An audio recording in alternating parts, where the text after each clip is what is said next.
Quand je vais chez des amis, que je passe dans la salle de bain, je me désole un petit peu quand je vois une étagère remplie de produits aromas qui prennent la poussière. Donc le message, c'est un peu pas besoin d'avoir 50, 60, 70 huiles essentielles pour être créatif et faire des trucs puissants et efficaces. On peut y arriver avec peu d'huile. Absolument. Avec quelques-unes bien ciblées, en fait, on peut faire des dizaines et des dizaines d'usages.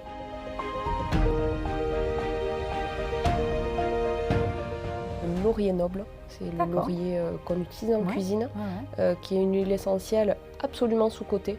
Ça devrait être une des stars au même titre que le titri, que le Ravinsara. C'est pour moi l'avenir de l'aromathérapie. Bonsoir à toutes et à tous, je suis ravie de vous retrouver ce soir pour parler d'un sujet à la fois passionnant et concret, les huiles essentielles. Alors on va découvrir ensemble ce qu'elles peuvent vraiment faire pour nous, à la fois sur le plan physique, mais aussi, vous allez voir, sur le plan émotionnel. On va voir à quel point, en les combinant de la bonne manière, grâce à des synergies puissantes, on va pouvoir décupler leurs effets. Et puis on va parler aussi de ce qu'on appelle les galéniques ou les formes, en clair le bon format pour le bon usage. Le roll-on, le stick, le mélange d'hydrolat, un baume, une huile de massage, une diffusion, chaque forme, vous allez le voir, a son utilité. Et on va voir comment choisir celle qui est la plus adaptée à vos besoins précis. Et puis bien sûr, on va mettre tout ça en pratique. Alors prenez de quoi noter parce que ce soir, ensemble, on va fabriquer d'abord un roll-on anti-stress, super à avoir tout le temps dans son sac en cas de coup de stress ou de petits chocs émotionnels. Un stick coupe-faim, alors ça vous allez voir, c'est génial, hyper pratique pour éviter les grignotages. Et puis un hydrolat bonne digestion qui va vous sauver un peu des repas trop lourds et des maux de ventre. Et puis celle qui va nous guider dans cette aventure, c'est une des aromathérapeutes les plus talentueuses de sa génération. Je suis ravie d'accueillir Camille Comet. Bonsoir Camille. Bonsoir Anne. Je suis hyper contente que vous soyez là Camille. Je le disais, vous êtes une des aromathérapeutes les plus talentueuses de votre génération. Et c'est pas mentir que dire ça, parce que vous avez une approche que je trouve qui est à la fois très scientifique et en même temps très sensible. On va en parler ensemble. Alors Camille, vous êtes docteur en pharmacie. Vous avez commencé, comme tout bon pharmacien diplômé, à officier dans une officine pendant une dizaine d'années, c'est ça? Oui, c'est ça. Et puis, c'est votre passion pour les plantes, les huiles essentielles et les hydrolats qui a fini par prendre le dessus. Aujourd'hui, vous êtes aromathérapeute passionné. Et ce qui vous distingue des autres praticiens, c'est que vous cueillez et vous distillez vos propres huiles essentielles et hydrolats que vous voyez ici, sous la marque Bohemia, que vous avez créée il y a quelques années. Oui, j'ai rejoint le fondateur de Bohemia parce que j'ai eu un coup de cœur pour à la fois ses pratiques éthiques, en accord avec l'écologie et surtout la qualité incroyable de ce qu'il distille. C'était un coup de cœur et finalement je ne suis plus jamais repartie de la distillerie. C'est une très belle marque. Alors on n'est évidemment pas là pour en faire la promotion, mais c'est des produits qu'on va naturellement utiliser. Moi, ce que je trouve très chouette, c'est que du coup vous êtes vraiment de la racine, sans jeu de mots, mais de la racine aux branches de l'arbre. Vous faites vraiment tout dans les huiles essentielles, ce qui est relativement rare. On a tendance à trouver beaucoup d'huiles essentielles dans le commerce qui sont malgré tout un peu industrielles. Et vous faites quelque chose d'artisanal. Et puis vous me disiez en off que du coup ça vous avait aidé à développer une relation avec les plantes qui va bien au-delà de ce qu'on peut lire dans les livres, quelque chose de plus subtil, c'est ça, et de plus sensoriel. Effectivement, on récolte à la main, donc à la faucille, avec des grands draps dans le dos. Et ça prend du temps, beaucoup de temps. Et donc on passe une journée, voire plusieurs journées de récolte en tête à tête avec une plante, avec ce geste qui devient hypnotique, avec les odeurs de plantes que l'on est en train de récolter. Et l'observation attentive, on passe des heures en tête à tête avec la plante, c'est vraiment ça. Eh bien ça modifie complètement la relation et ça devient comme des personnes qu'on connaît, en fait, vraiment des entités à part entière. Et ça a transformé ma manière de les utiliser. C'est pas juste un principe actif, c'est pas juste une propriété. Évidemment, il y a ça et ça reste très puissant. Mais il y a quelque chose en plus et c'est cette dimension-là qui est géniale en aromathérapie. Ça, c'est chouette. Et c'est ce qu'on va découvrir tout au long de la soirée. On va regarder ensemble justement sur tous ces niveaux où est-ce qu'elles peuvent nous aider, ces huiles essentielles. Puis votre autre particularité, qui vous rend pour le coup un peu unique dans ce domaine, c'est que vous avez fait ce choix que j'aime beaucoup, d'utiliser très peu d'huiles essentielles dans votre pratique. Et moi, je trouve que c'est quelque chose d'assez formidable parce que je suis la première, quand je cherche une recette sur Internet, à m'énerver quand il faut 10, 12, 15 huiles que je ne vais utiliser qu'une fois. Vous avez fait le choix de la sobriété, à la fois dans ce que vous distillez et dans la manière dont vous les utilisez. Pourquoi est-ce que vous avez fait ce choix? Quand je vais chez des amis, que je passe dans la salle de bain, je me désole un petit peu quand je vois une étagère remplie de produits aromas qui prennent la poussière, qui ont été achetés un jour pour un usage et qui finalement attendent la fin, ne seront jamais utilisés, alors qu'ils ont plein de potentiel et ce potentiel n'est pas connu. Et en fait, j'ai envie de leur dire, mais si tu avais pris juste certaines bien ciblées pour les besoins de tes besoins personnels, les besoins de ta famille, parce qu'il y a un petit peu cette notion d'adapter, on n'aura pas tous les mêmes besoins, selon si vous avez des jeunes enfants, si vous êtes sportif, si vous avez telle ou telle pathologie. Avec quelques-unes bien ciblées, en fait, on peut faire des dizaines et des dizaines d'usages. Et cette simplicité et cette sobriété n'est en aucun cas un frein. Au contraire, on peut s'éclater dans cette contrainte. C'est au contraire une source de créativité, je trouve. Donc le message, c'est un peu, pas besoin d'avoir 50, 60, 70 huiles essentielles pour être créatif et faire des trucs puissants et efficaces. On peut y arriver avec peu d'huile. Absolument. C'est chouette. Une huile a plusieurs propriétés. Ouais. Une huile est polyvalente. On va pouvoir s'en servir dans différentes On va s'appuyer sur cette polyvalence pour en utiliser peu et utiliser le maximum de ses capacités pour chacune. Ouais, super. Alors, je le disais juste avant, vous avez fait ce choix super d'être à toutes les étapes de la confection d'huile essentielle et de l'hydrolat, de la cueillette à la distillation. Alors, vous avez peut-être remarqué qu'au-dessus de nous, il y a ce très joli objet que je vais ramener tout de suite sur notre table, qui s'appelle, si je ne m'abuse, un alambic.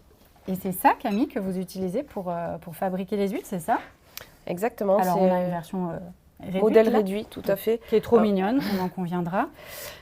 Qui ressemble énormément à un des alambics que l'on utilise à la distillerie. Donc de Bohémia, de la marque que vous faites. On a fait le choix de distiller au cuivre. Il y a aussi des alambics en inox. D'accord. Alors chacun a ses avantages et ses inconvénients, mais la distillation au cuivre amène des odeurs plus rondes, plus agréables à l'olfaction, et c'est une dimension qui me plaît beaucoup. D'avoir aussi... Je ne savais pas que le métal allait avoir un impact sur le Si, il y a un petit échange qui se fait au moment de la distillation, qui fait des odeurs beaucoup plus agréables. Et vraiment, cette dimension olfactive m'intéresse de plus en plus, au-delà du soin. Ça vient en plus.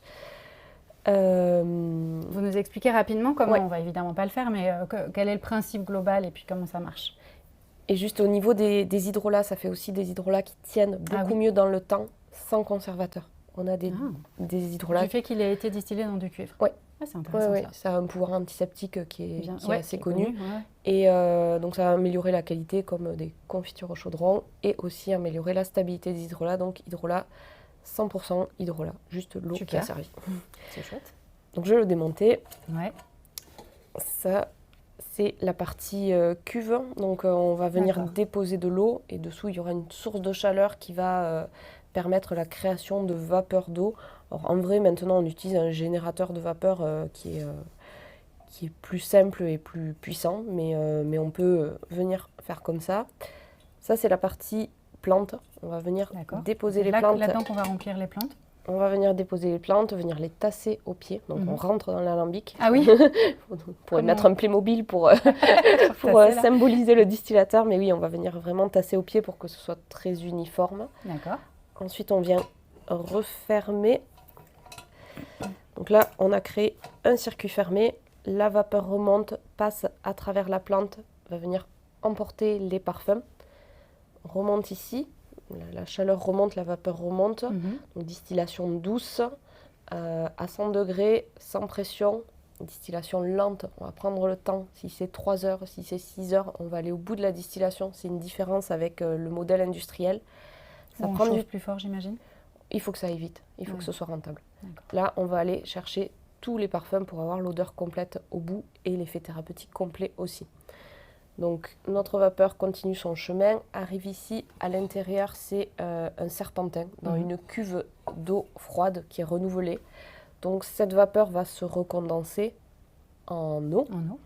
Et à la sortie, on vient récupérer donc cette eau de distillation et l'huile essentielle qui flotte dans la majorité des cas dessus. Et cette eau de distillation, c'est l'hydrolat. D'accord. Si on a distillé du thym, on aura de l'hydrolat de thym. Si on a distillé de la fleur d'oranger, on obtient ainsi la très connue fleur d'oranger. Donc eau florale, hydrolat, c'est la même chose. Une eau florale est un hydrolat de fleurs, tout simplement. D'accord. C'est important ça parce que c'est vrai que on connaît généralement très bien les huiles essentielles, on connaît quand même un peu moins les hydrolats, c'est pour ça aussi qu'on va en parler ce soir d'ailleurs. Mais là, vous êtes en train vraiment de nous montrer, de nous expliquer que en fait, on ne fait pas d'huile essentielle sans faire d'hydrolat. Exactement. Les deux vont toujours ensemble au cours de la distillation. Donc venir valoriser les hydrolats, c'est du bon sens total. Ça serait trop dommage de les perdre. Donc ils sont extraordinaires. Ils existent dès qu'on distille l'huile essentielle. Et il y a même des pays où on distille pour l'hydrolat, comme le Liban. Et pour la rose, pour la fleur d'oranger. Et l'huile essentielle vient en plus. Et le produit noble et l'hydrolat dans ce cas-là. Ouais, c'est vrai que c'est bien de le repréciser. Alors une autre particularité, c'est que vous voyez toutes ces jolies plantes qu'on a autour de nous. Vous faites quasiment que du local. Qu'est-ce qui vous a poussé à faire ce choix? Et puis du coup, ma question c'est, est-ce que c'est pas un peu restrictif? Est-ce qu'il y a des huiles hyper connues? On connaît tous le titri, le ravinsara, le niaouli, dont on sait qu'elles ne poussent pas chez nous. Est-ce qu'on ne se prive pas un peu d'huile super puissante quand on ne fait que dans le local? Et comment est-ce que vous faites du coup? Eh bien justement, c'est un petit peu le contraire. On se prive de pépites locales en suivant les grandes tendances de l'aromathérapie qui nous imposent des huiles venues du bout du monde. Alors certaines sont extraordinaires, il n'y a pas de jugement sur ces huiles-là. Simplement, on en revient à des plantes locales, oubliées, le thym, le romarin, la lavande, mais bien plus que ça. On a ici de l'aquilée, de l'hélicris, du cyprès, du romarin, qui sont tous extraordinaires. Et qui ont pour défaut d'être un peu trop connus. C'est vrai, un peu simple. Un peu simple, voilà. Bon, ça va, on les connaît déjà et ça manque un peu de nouveauté, peut-être. Et pourtant, elles ont toutes des propriétés incroyables. Par exemple, si moi, je sais que l'huile de titri, c'est une huile que j'utilise beaucoup, localement, petit antiseptique, etc. Si je devais m'en passer, par exemple, je pourrais prendre quoi d'aussi puissant qui serait un équivalent local? Dans ce cas, le laurier noble, c'est le laurier qu'on utilise en cuisine, qui est une huile essentielle absolument sous-cotée. Ça devrait être une des stars au même titre que le titri, que le ravinsara. Donc on va avoir le pouvoir anti-infectieux aussi. On aura un effet antalgique également avec le laurier qu'on n'avait pas avec le titri. Alors le titri est une super huile, je ne dénigre absolument pas, mais on a cette alternative locale qui est super intéressante aussi. D'accord. Et pour par exemple le ravinsara, est-ce qu'on a un équivalent alors c'est une huile qui est particulièrement puissante, antivirale. On pourrait la remplacer par quoi ou par un mélange?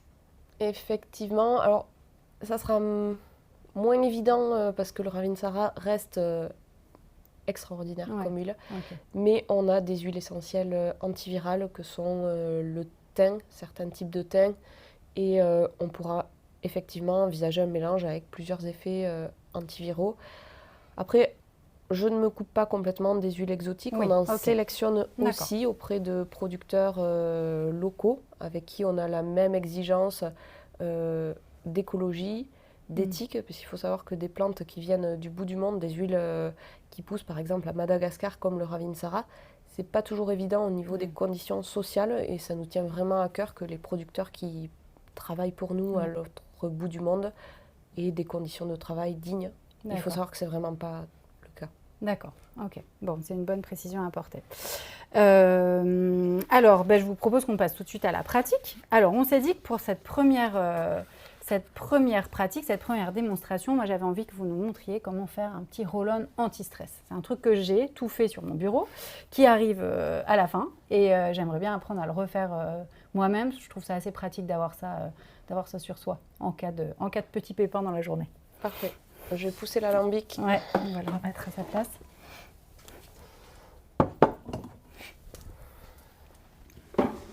Donc, un roll-on. Déjà, ça va être notre contenant. C'est tout simplement un flacon en verre. D'accord. Au niveau du bouchon, on viendra insérer un bouchon avec une petite bille Hop là. avec une petite bille en verre aussi. D'accord. Donc on va aller clipser dessus une fois qu'on l'aura rempli, c'est ça? Exactement. Ok. Et avec quoi on va le remplir? Bien sûr des huiles essentielles, mais on en mettra très peu à l'intérieur. Et on viendra compléter avec un support qui sera une huile végétale qui va permettre de diluer et d'utiliser une fois de plus une petite quantité d'huile essentielle, sans parler du petit nombre qu'on va mettre dedans. Ouais. Et vous allez voir qu'on aura néanmoins une efficacité réelle et évidente. Alors, qu'est-ce qu'on va aller mettre comme huile préférée pour le côté anti-stress, Camille? Alors, il y a plein de possibilités et sur quelque chose comme de l'anti-stress où il y a une dimension émotionnelle, il va y avoir une part subjective importante. Donc là, je vais partir sur des stars de la détente que sont la camomille romaine, extrêmement relaxante. Camomille romaine. La lavande officinale, on ne la présente plus pour ses effets détente, relaxation, calmant du système nerveux central. Super. Et comme elles ont des odeurs assez marquées et qui ne plaisent pas à tout le monde, on va venir ajouter de l'orange douce, qui est également une huile à visée relaxante, mais elle est là aussi pour améliorer l'odeur, rendre ce mélange particulièrement... un petit trick pour le parfum. Exactement, le rendre en plus agréable. C'est cette note-là qui va être dominante sur l'odeur? Oui. Super. Ou du moins qui va, qui va arrondir le reste. Ouais, arrondir, parfait. On va venir déposer 3 gouttes de lavande officinale.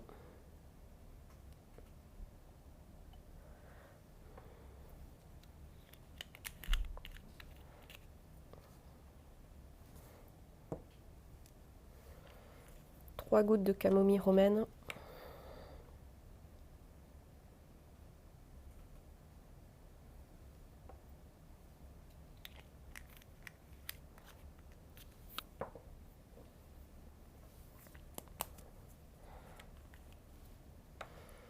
Et 6 gouttes d'orange douce. Okay. Alors, ça peut sembler très peu, c'est un tout petit fond.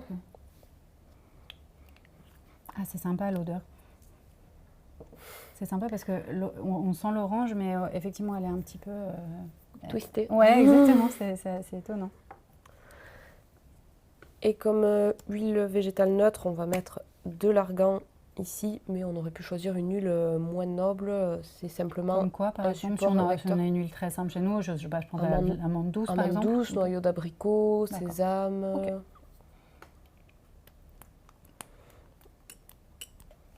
Hop. Je vais ouvrir. Donc on peut utiliser un petit entonnoir ou être joueur. Il ne fallait pas être joueur. On va faire avec un petit entonnoir. Au cas où, on a l'entonnoir. Voilà. Super. Allez, un tout petit peu plus et on est bon. Il va nous tenir combien de temps ce petit... Eh bien, la bonne nouvelle, c'est que ça va durer longtemps parce qu'on est sur une petite bille. On va... Ah ouais, donc on n'en dépose qu'une très petite quantité à chaque fois, c'est ça? Exactement, de cette petite quantité d'huile essentielle, on va venir en chercher une petite quantité encore. Donc, on est sur quelque chose de très économique. Alors, je vais légèrement l'agiter pour homogénéiser. Et donc, est-ce qu'on l'applique sur le creux des poignets, par exemple? Le creux des poignets va être une zone où la peau est fine, où on est richement vascularisé. Ouais, super, ça se dépose bien là. Ah, c'est super cette odeur. C'est assez étonnant. Ça fait un petit côté presque citronné, très léger. Marrant le mélange de tout. Très sympa ce mélange. Donc, on va venir... Alors, comment est-ce qu'il va agir du coup ce mélange? Est-ce que c'est le fait qu'on le met là, il passe par la vascularisation et il y a un effet un peu interne cutané? Ou est-ce que c'est l'odeur qui va agir? Les deux. C'est les deux. On va venir combiner les deux. Alors, on peut aussi le déposer sur le plexus solaire pour avoir uniquement l'effet, bien qu'on a un peu d'odeur aussi, mais uniquement l'effet cutané ou d'autres zones comme la plante des pieds ou où on veut, en fait, du moment qu'on évite le contour des yeux et les muqueuses. D'accord. Cette zone est pratique, on vient déposer. Parce que on voit que les veines affleurent vraiment, hein, c'est ça? Exactement. À la surface. Okay. On vient déposer, on vient frotter l'un contre l'autre pour faire pénétrer et on va pouvoir faire une olfaction en plus, venir sur quelques respirations profondes, bénéficier de l'odeur, se concentrer sur, avec l'esprit ouvert sur ce qu'on ressent au niveau olfactif, ce qu'on ressent au niveau émotionnel, essayer de poser sa respiration en plus.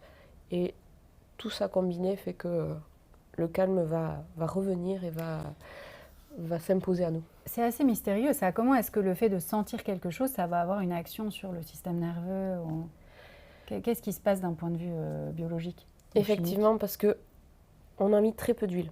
On en a déposé très peu ici. Et de cette déjà fraction minuscule, très peu va arriver dans notre nez. Et pourtant, l'effet, il est énorme au niveau cérébral.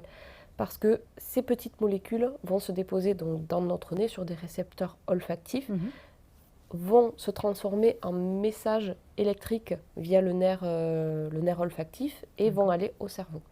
Et là, il y a une différence avec nos autres sens. Si je touche, si je vous vois, mon cerveau va analyser. Ouais. J'ai une table rugueuse en bois, je vois un humain à côté de moi. Et ensuite, je vais avoir un impact émotionnel. Est-ce que vous êtes menaçante? Est-ce que vous êtes amicale? Et je vais avoir une émotion et un ressenti vis-à-vis du fait que je vois. Au niveau de l'odeur, ça va se passer différemment. Ça va aller directement dans la zone qui est responsable des émotions, mais aussi de la mémoire et des odeurs. Et ça explique que quand on sent une odeur, parfois, on a un souvenir qui rejaillit de manière instantanée ou une émotion qui nous submerge. Oui, exactement. Parce que c'est un mécanisme différent des autres sens. C'est super intéressant ça. Et voilà, et ça explique le lien avec les émotions et la mémoire aussi, beaucoup la mémoire. Il y a une autre question que j'avais envie de vous poser, Camille. En faisant cette recette, du coup, on a mis en tout 3 gouttes plus 3 gouttes plus 6 gouttes, c'est ça? 12, ouais. Ouais, donc c'est très peu. Moi, j'ai le souvenir à la maison, j'ai pas mal de gros livres de référence où il y a, dans les recettes, on arrive à 50 à 100 gouttes pour chaque huile essentielle dans la recette. Là, on est vraiment sur beaucoup, beaucoup moins. Du coup, je suis assez étonnée, assez surprise de ça. Est-ce que c'est un choix? Qu'est-ce qui fait que vous en mettez beaucoup moins que ce qu'on trouve un peu traditionnellement dans les livres anciens? Alors c'est un choix que je partage, c'est une tendance dans l'aromathérapie actuelle d'en utiliser beaucoup moins parce qu'on s'est rendu compte que ça fonctionne et ça fonctionne même très bien. Il existe des protocoles hospitaliers à 3%, à 2%, maximum à 5% et qui fonctionnent très très bien. Par contre, si on en ajoute plus, on va aller vers plus d'effets indésirables. On a déjà l'effet, en ajouter plus ne nous apportera rien de plus, ça va coûter beaucoup plus cher par formule et on prend des risques en plus. Donc c'est vraiment la tendance actuelle que je rejoins pleinement. C'est vrai qu'on retrouve des livres qui ont été écrits dans les années 80-90 qui ont le mérite d'avoir été les pionniers et d'avoir fait connaître, posé les bases de l'aromathérapie moderne. Voilà, on est sur une tendance beaucoup plus légère aujourd'hui. Sans perdre en efficacité. Sans perdre en efficacité. Là, comme vous l'avez senti, on a une odeur qui est réelle. Il ne faut pas s'attendre à quelque chose qui sent à peine à 3%. Non, on a une vraie odeur. Et puis vous mentionniez les protocoles hospitaliers, ça me permet de rebondir un petit peu là-dessus parce que c'est vrai que l'aromathérapie a fait son entrée il y a quelques années maintenant dans les hôpitaux en France et que vous formez des personnels soignants à l'usage des huiles essentielles en hôpital. Ça, je trouve ça super. Je trouve ça super et je trouve ça plein d'espoir parce que, on va enfin pouvoir avoir des belles choses efficaces comme ça qui pénètrent des institutions plus traditionnelles, on va dire. Effectivement, là aussi, il y a une tendance à aller vers de la médecine intégrative et les huiles essentielles permettent pleinement ça, c'est d'avoir une action sur un récepteur, d'avoir des choses qui sont très validées scientifiquement, mais d'apporter cette dimension émotionnelle et de prendre en charge le ressenti global du patient.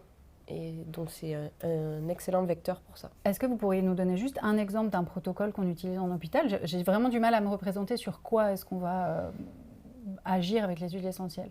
Alors, je vous en donnais 2 d'exemples qui marchent super bien. La détente.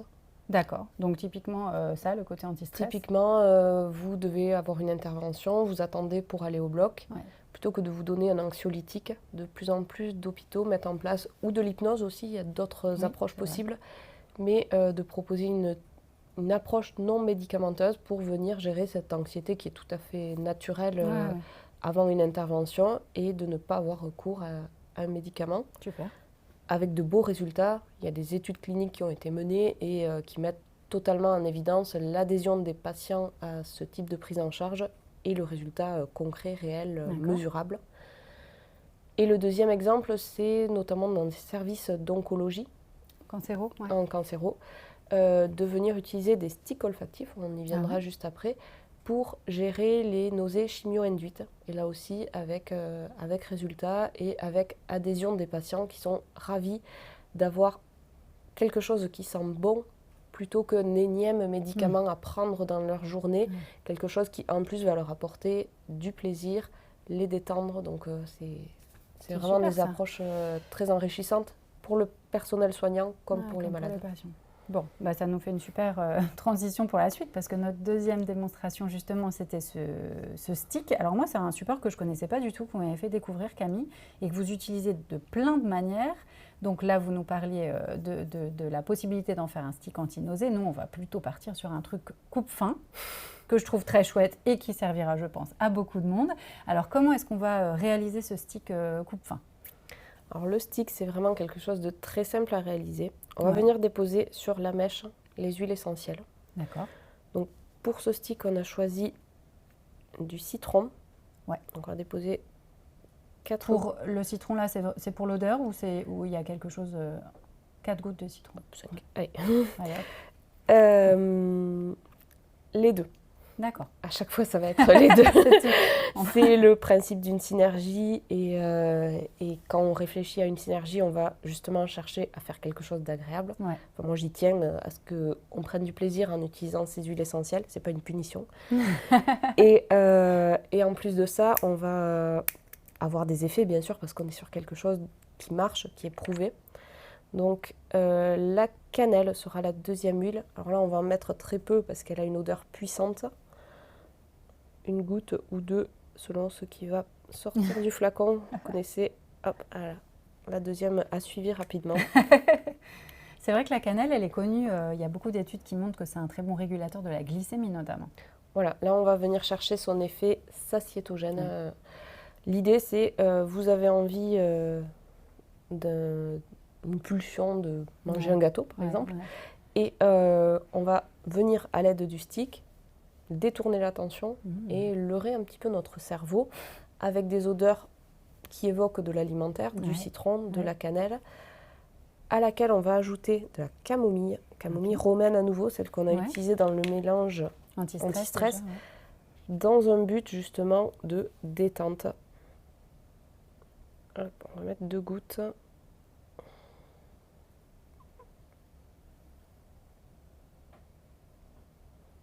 Voilà, 2 gouttes. Donc la camomille va être là dans l'idée de lâche ce paquet de gâteaux, tout va bien se passer. Donc on prend le corps du stick, on dépose la mèche à l'intérieur, on vient clipser. Ouais, ça c'est tout simple. Et c'est fini. D'accord. C'est déjà fini. Ah ouais, ok. Super. Ah, et donc ensuite on le... On les trouve beaucoup en pharmacie, ces petits sticks pour le rhume ou les trucs comme ça. Donc c'est la même chose. Hein. C'est ça. Ah, super. En version vide, il n'y a rien dedans. Et ça va vous permettre de venir réaliser le stick pour le rhume si vous le voulez, le stick pour la nausée, pour ça a une odeur de biscuit, cannelle, citron, camille. C'est super. J'adore. Ah, c'est sympa. Ouais. Donc on va venir juste le renifler comme ça. C'est ça. Plutôt que de s'attaquer au paquet de gâteaux, on va aller chercher ça. On va, pareil, l'inhaler en conscience, prendre un temps où on va, sur plusieurs respirations, essayer de chercher du calme, essayer de se concentrer sur les sensations que ça procure, sur les émotions que ça procure. Et puis quand ça ira mieux, on le repose. La pulsion est normalement derrière soi. Ça agit, enfin, l'action olfactive, elle a une action, c'est assez rapide? C'est immédiat. Ah ouais? Ouais, c'est vraiment immédiat. Okay. Donc on va le faire sur quelques minutes, au moins 30 secondes. Donc ça va calmer très vite. Ça va calmer très vite. Trop bien. Allez, je vous propose qu'on fasse notre dernière préparation ensemble. Alors là, on avait envie de mettre en valeur plutôt les hydrolats, dont on a déjà parlé et à qui on avait envie de faire une belle place, parce que ce sont des très beaux produits et un peu méconnus. Et on avait envie de partir sur la confection d'un petit hydrolat, une petite cure digestive. Alors, qu'est-ce qu'on va mettre dans cette cure digestive, Camille? On va utiliser 3 hydrolats Le premier, la fleur d'oranger. Ouais. Donc l'idée de cette cure, c'est... alors idéalement, on fait quelque chose de ciblé en fonction de ses symptômes digestifs. C'est un peu vaste. On a visé un peu tous les problèmes digestifs ici. Donc la fleur d'oranger qui va être antispasmodique. Donc on va déposer 25 ml de chacun, mais on aurait pu faire une plus grande préparation. C'est un Mais petit l'idée, c'est d'avoir les mêmes parts, c'est ça? À parts égales Là, on va pour faire les à part égale. Ouais. Vous l'avez compris, la simplicité est une des choses que j'apprécie. Et bien souvent, la complexité est là pour rendre les choses un peu mystérieuses et pas forcément accessibles à utile. tous, et alors que ça peut être très simple et très efficace pour autant. D'accord. Le deuxième hydrolat va être le laurier noble. Ouais. Donc on aura un effet anti-infectieux ciblé, c'est-à-dire que ça va respecter la flore digestive tout en ayant, s'il y a une flore de putréfaction par exemple, avec des ballonnements, une action à ce niveau-là. D'accord. Donc 25 ml aussi.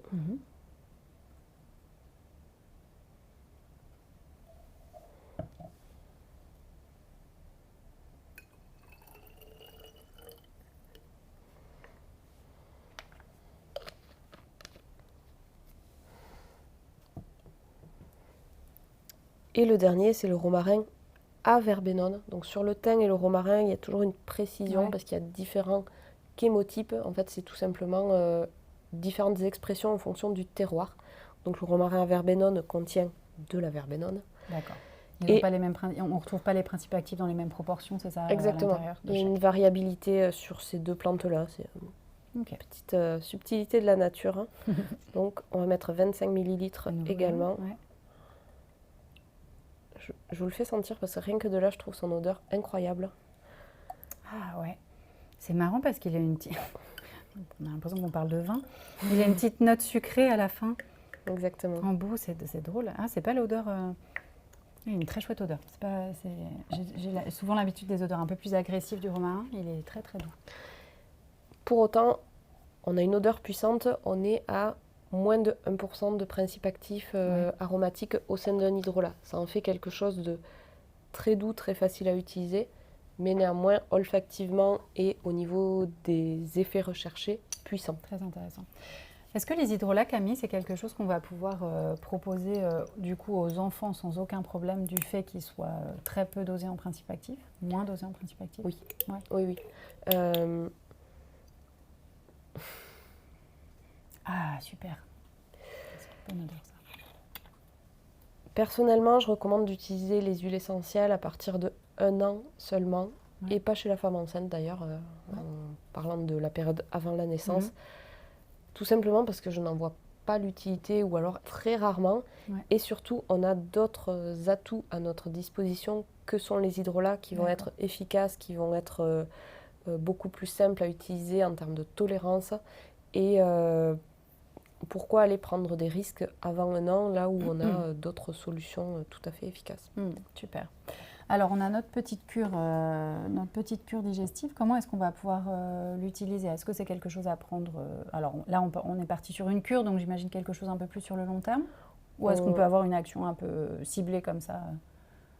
On pourra aussi bien l'utiliser en ciblé après un repas un peu lourd ou une digestion un peu difficile.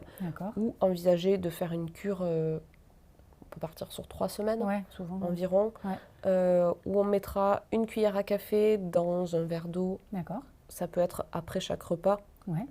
Ou une version plus simple, c'est de venir le mettre dans sa gourde. Si vous buvez une gourde d'eau dans la journée, comme ça viendra en petite quantité au fil de la journée et ça sera particulièrement bien assimilé. Donc on met la dose de la journée dans la gourde. Donc ce serait l'équivalent de 3 cuillères à café dans une cuillère à soupe. Une cuillère à soupe, quoi. Une cuillère à soupe dans la gourde et on le boit régulièrement au fil de la journée. Super. Bah, merci beaucoup pour cette découverte des hydrolats aussi, Camille, parce que je trouve que c'est quelque chose qu'on devrait connaître un peu plus. Je trouve que c'est un support. Et on a l'odeur de l'huile essentielle, mais on a le côté où on peut le boire, qui a un côté quand même très plaisant, je trouve. Ça, c'est assez chouette de pouvoir en bénéficier. Merci à vous de me permettre d'en parler parce que c'est pour moi l'avenir de l'aromathérapie, Ah ouais. l'hydrolat. C'est encore assez peu connu, donc j'ai vraiment un plaisir à vous partager ce Chouette. produit qui mérite d'être connu. Super. Et puis avant qu'on conclue, Camille, j'avais envie de vous poser une question un peu plus personnelle. Vos 3 huiles essentielles préférées à titre personnel, c'est quoi vous celles que vous aimez le plus utiliser pour leur odeur, pour leur action, qu'est-ce que ce serait?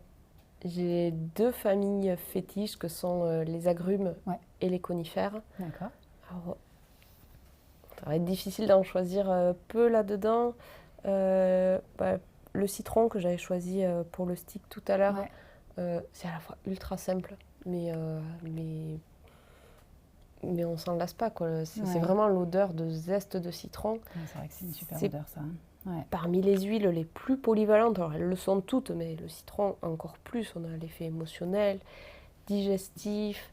On va pouvoir l'utiliser en cuisine, tout simplement, parce qu'en fait, il y a cette dimension-là qui est chouette aussi. Si vous avez du citron bio en huile essentielle chez vous, vous avez du zeste bio pour cuisiner, pour mettre dans une pâte à crêpes ou n'importe laquelle de vos préparations. Et d'un flacon, en fait, on va faire plein de choses. Et c'est pour ça que j'insiste sur la qualité. Ça ne coûte pas plus cher d'acheter des huiles de bonne qualité et de faire plein de choses avec. Bon, d'autant que le citron, il me semble que ce n'est pas du tout une huile très chère. Elle est assez facilement distillable, c'est ça? Bon, super. Donc le citron, ce serait un premier coup de cœur. Et alors, dans les conifères, il y en a un très peu connu. C'est le pin d'Alep. J'ai jamais entendu parler de cette huile, Camille. Je ne sais pas de quoi. Je connais le savon d'Alep, mais pas le pain d'Alep. Alors oui, le savon d'Alep, il n'y a pas de lien avec cette huile essentielle. Il contient du laurier. Il n'y a pas de pain d'Alep à l'intérieur. Le lien, c'est l'origine géographique uniquement. La ville d'Alep, Le pain d'Alep, vous avez le visuel tous en tête, je pense. Imaginez une falaise qui tombe dans la Méditerranée, des pins accrochés à la falaise, c'est lui. Voilà. C'est cette odeur méditerranéenne de quand on marche dans la garrigue. Alors, presque personne ne le distille. Pourquoi, je ne saurais pas vous dire. Alors que... Vous, c'est une huile que vous distillez? Oui, c'est une huile qu'on distille. Vous faites partie des rares personnes à la distiller. Son odeur est incroyable. Alors, c'est une odeur pas du tout connue pour moi. C'est étonnant. Enfin, pas connue dans les huiles essentielles, quoi. Oui, on est sur une odeur résineuse, mais vraiment, ça évoque la Méditerranée, je trouve, le côté méridional. Le côté aiguille de pain chauffée au soleil, un peu là. Exactement, il y a une notion vacances très agréable. Et s'il fallait choisir un autre conifère, c'est le sapin pectiné. Sapin blanc. Ah oui, il a une odeur très citronnée. Alors lui, j'ai envie de le manger en pastille pour la gorge tout de suite. Exactement. Oui, c'est ça. C'est ce qu'on retrouve souvent dans les pastilles. Ah, c'est une odeur, super odeur. Et en particulier, celui-ci a une très forte odeur de citron, mais ça se retrouve parce qu'il y a une molécule en commun qui est le limonène à l'intérieur. Donc quand on commence à décortiquer les formules, puisqu'on fait analyser toutes nos huiles essentielles et on sait exactement ce qu'il y a à l'intérieur, on retrouve ce marqueur commun avec le citron. Donc toutes les huiles que vous distillez, Camille, vous les avez envoyées se faire analyser pour connaître leur composition exacte? Oui, c'est ça. C'est super. Donc vous avez aussi cette connaissance très précise de ce qu'il y a comme principe actif dans chacune de vos huiles. Oui, et c'est intéressant parce qu'au sein d'une huile essentielle, il y a des dizaines, voire des centaines pour certaines, de principes actifs. Là où sur un médicament, on a 1, 2, voire 3 maximum principes actifs. Là, il y en a vraiment beaucoup, et c'est ce qui explique la polyvalence des huiles, tout simplement. On parlait tout à l'heure, par exemple, du laurier noble, où vous nous disiez elle a une action sur... Ça, c'est typiquement une huile sur laquelle on retrouve beaucoup de principes actifs? Oui, et de différentes familles biochimiques, ce qui explique qu'il a une action vraiment très variée, très vaste, et qui va jusqu'à l'émotionnel. Pensez aux couronnes de laurier des vainqueurs dans l'Antiquité. Il y a un effet confiance en soi, qui n'a rien à voir avec l'effet digestif dont on a parlé avant. Et en fait, c'est cette richesse à travers quelques flacons bien choisis que j'adore partager au sein. Alors, est-ce qu'avec ces 3 belles huiles-là que vous nous avez présentées et que je découvre, en tout cas pour les conifères, est-ce qu'on pourrait imaginer une petite recette un peu sympa avec celle-là? Si elles vous ont plu, je vous propose de les emporter avec vous, Ah, de trop fabriquer votre propre stick. Super. Donc, vous vous souvenez, on va venir simplement déposer sur la mèche D'accord. quelques gouttes. Donc, on va viser une dizaine de gouttes au total, En tout, donc je vais En partir tout, sur donc, 3 je- chacune, par exemple. par exemple. On peut aussi envisager de mettre plus de citron de si vous citron, voulez ok. équilibrer. Ouais, Après, c'est d'accord. vraiment... là, il y a une part Effectivement. subjective et plaisir qui est... Alors là, j'ai qui est mis très individuel. le pain d'Alep.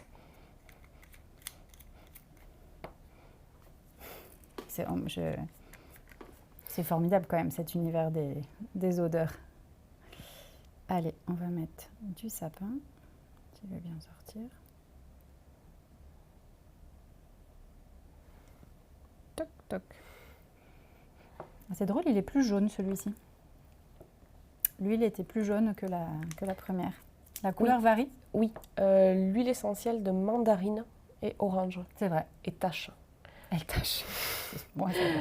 Parmi les erreurs, parce qu'on en fait des erreurs quand on fait quand on expérimente beaucoup. Et le but de ces formations aussi, c'est qu'ayant beaucoup pratiqué, j'ai fait pas mal d'erreurs. Mes patients en ont fait pour vous aussi. Voilà, exactement. Et donc la mandarine qu'on peut utiliser pour induire le sommeil, j'en ai déposé 2 gouttes sur la thé d'oreiller. Mauvaise idée. La thé d'oreiller est toujours orange. Très bien. Merci Camille, on ne le fera donc pas. Et là, je vais rajouter du coup 6, 2, 3, 4, 5, 6. Hop là. Allez, je crois que j'en ai eu que 5, je vais mettre la dernière. Ah, c'est très étonnant quand même. Ah, c'est sympa ça. Donc, je le mets tout simplement dedans. Oui. Hop. Je referme. Clac. Et j'ai mon petit stick. C'est terminé. Pour quand la Méditerranée me manque, c'est ça? Ah, c'est sympa ça. Il va avoir quelle action alors, avec ce qu'on a mis dedans là, ce stick? Je dirais qu'il va être équilibrant. Il va avoir un effet à la fois détente, tout en étant dynamisant, mais pas une excitation, vraiment un équilibre. Je pense que c'est un beau mélange. Il a un côté, alors évidemment c'est les arbres qui me font penser à ça, mais il a un côté enracinant un peu. C'est ça, possible, un côté équilibrant? Clairement. Très Les sympa. conifères ont cet aspect-là. Super. Merci beaucoup Camille. Avec plaisir.